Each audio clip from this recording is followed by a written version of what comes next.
A movie that I tend to like, probably a lot more than I should, is The Village by M. Night Shyamalan. I think the reason that most people don't really like it is because the ending is pretty contrived, and that twist that he's always known for, it doesn't really live up to the anticipation of it. It just sort of leaves you at the end scratching your head like, that doesn't make any sense, I don't think.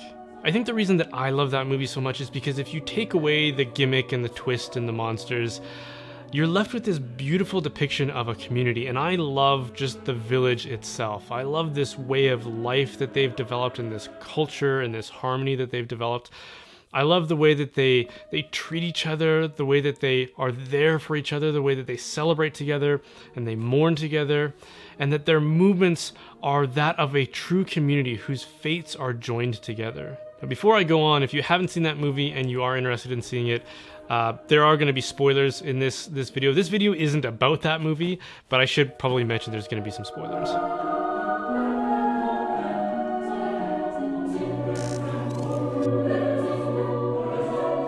So as the movie goes on, we discover that the village was established by a group of founders who were retreating away from the larger and modern world because of the amount of evil and corruption that they had personally experienced there.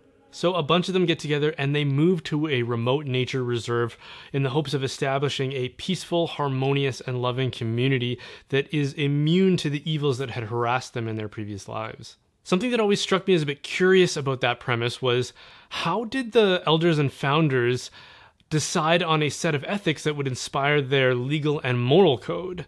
Because by the time that we're introduced to them, they already have a well-established community with a well-understood and observed moral rule in place. And for all intents and purposes, that moral rule appears to be Christian in nature, except for the fact that we never see them going to church or even really explicitly praying together, at least not in an explicitly religious way, and nobody seems to be fulfilling a pastoral role, at least again, not an explicitly religious pastoral role. But they still embrace multiple things that could be identified with a Christian ethos. For example, they don't seem to allow dating outside of the notion of courtship that would lead to marriage, and this would obviously rule out the idea of sex before marriage. They also embrace a time period and a cultural context that would have been almost exclusively Christian. But if they weren't themselves Christian, why would they embrace a Christian ethic like this? And that's what I found so curious about the whole premise. And this could just be an oversight among many oversights that the writers are guilty of in this movie, but it still got me thinking about why in a scenario like this, you might still want to embrace a Christian ethic, even if you don't agree with the specific theological claims that Christianity makes. Like, ask yourself, if you were going to try to establish a small, remote agricultural community like this without the aid of modern technology or infrastructure and hope that it would survive, what ethos from among all the worldviews that are out there would you draw inspiration from to ensure the success of that community? And I think this is a helpful way of asking that question and evaluating all of these competing worldviews, because it liberates us from the nuances and vast complexities of modern society, which can convolute the question and therefore obscure the answer. In the context of a small village like this, the ethics that inform the way that we organize ourselves into community, which is sort of how Plato defined politics, become a lot less complicated. So take something like sexual morality, because this is at the epicenter of so much of the debate that is raging in our culture wars today in modern society, especially in the West. And it's often between competing notions of more modern thinking or progressive thinking and traditional notions. And I think it's fairly obvious that traditional Christian notions around sex and marriage and family would contribute far more to peace and prosperity in a community like this than our more modern approach, which encourages promiscuity. But our modern approach to this usually produces outcomes where people who are getting married have had multiple past sexual relationships. But in a small community, that means that you and your spouse are going to be crossing paths with those same people on a daily basis. You might have to work with not only one, but several of them. There could be scenarios where your children are marrying their children. Don't you think that that would create impediments to your sense of community and harmony? When we have sexual relationships that don't work out, we tend to end up with unhealthy attachments and baggage with respect to those people. And that baggage is a lot easier to carry if we can avoid crossing paths with those people as well as our significant others. But in a small community, you can't do that. And this would create consequences that would be far more serious than mere awkward social situations. It would contribute to a relentless atmosphere of rivalry and jealousy that would undermine the community's ability to pull together, which would be necessary to overcome the many adversities that small agricultural communities like this would inevitably face. A point that is worth reflecting on here is that the only reason that we're able to lead the kinds of lifestyles that we do, especially with respect to promiscuity and some of these other questions, is because we've been able to move beyond that phase of small agricultural communities into larger, more sophisticated technological industrial societies in which our moral choices and the havoc that we wreak is less likely to follow us around every day. And the only reason we were able to move beyond that phase of life in which everything about our lives was restricted to the local perimeter was because those communities embraced an ethic that looked very similar to Christianity, or more specifically, because Christianity in the West made it possible. Again, drawing from the fact that communities like this were susceptible to all kinds of risks, including drought and illness and internal and external conflict, we have to appreciate the fact that they needed every kind of advantage that they could get to achieve survival and stability and prosperity, and then eventually maybe even progress. But this means everyone has to rally together in goodwill and harmony and unity to achieve that goal. And it doesn't take many bad actors to sabotage that kind of enterprise. Think of it like pollution. So imagine that there's a river with a lot of industry along it, and that the vast majority of companies responsible for that industry all observe whatever regulations are in place to prevent the river from becoming polluted. Except for one.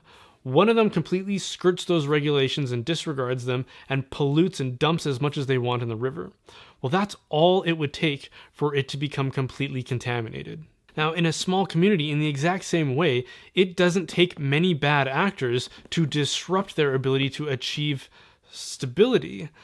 Now consider the fact that, according to psychologist Martha Stout, 1 in 25 people are sociopathic, which means that they have no discernible conscience or emotional deterrence that would prevent them from doing serious harm to other people. In a community of, let's say, 400 people, that's like 16 people who are potentially serious polluters. And that doesn't even account for all the other people who could include lazy people or immature people or people who feed off of drama and gossip or greedy people and so on. But when you introduce an ethic like Christianity, which says that you must love your neighbor as yourself, and that you must care for the vulnerable and the poor, and that you must exercise justice and prudence in all of your affairs and all your dealings, and that if you don't, there will be eternal consequences for that. That's a pretty powerful dissuasion from the kinds of things that would typically disrupt community living.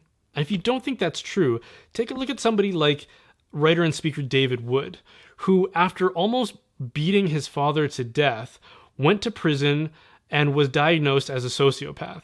And later on, he was eventually introduced to Christianity, which he embraced. And he claims that it became the only thing that could give him reason to treat people with dignity and respect, since his emotional constitution couldn't regulate those kinds of impulses. So I'm sure a lot of people are listening to this thinking, well, we don't live in small, isolated communities anymore. And most of us enjoy a lifestyle and a level of prosperity and comfort that our richest ancestors would envy. So maybe we don't need Christianity anymore. And this is a premise that modernism has largely promoted and that the Western world has adopted.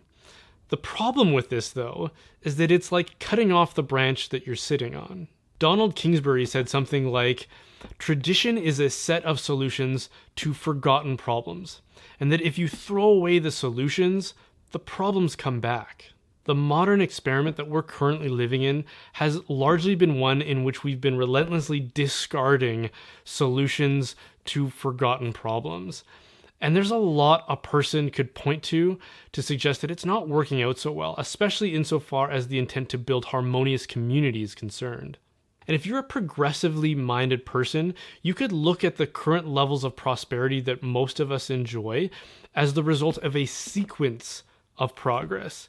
That is, you start at the beginning and you begin to build towards a certain desirable direction. Think of it like a link of chains, where you take the first link and attach it to some firm foundation, and then you can attach successive links in a particular progressive direction. But the least progressive thing anybody could do is to get somewhere where they want to be and then look back at links in that chain with contempt and then discard them, because in doing so, you're discarding yourself. Christianity as a link in Western civilization is like that. Western civilization has been able to exceed the limitations that no other civilization has ever been able to do throughout all of human history. And I think that the reason for that is that in the place where most civilizations get to and stall out, Christianity was able to provide a harmonious, holistic set of ethics that helps people rally together and to build harmonious communities that would prosper beyond anything else we've ever seen. Thank you so much for watching that, you guys. If you enjoyed this video, then please consider subscribing and hitting that bell if you're on YouTube, or just liking and following from wherever you are and wherever you happen to be watching this from. And if you want to support the making of these videos, then please consider supporting my work as a digital media and marketing expert. My company, Holdsworth Design, is a branding and communications company that specializes in web design and logo and branding, graphic design, videography, and communications and marketing strategy. So if you know of a parish or a diocese or a business or a ministry that needs help in those areas, then please send them our way, and I'm sure that we can probably help them out. And be sure to check out the website, which is holdsworthdesign.com.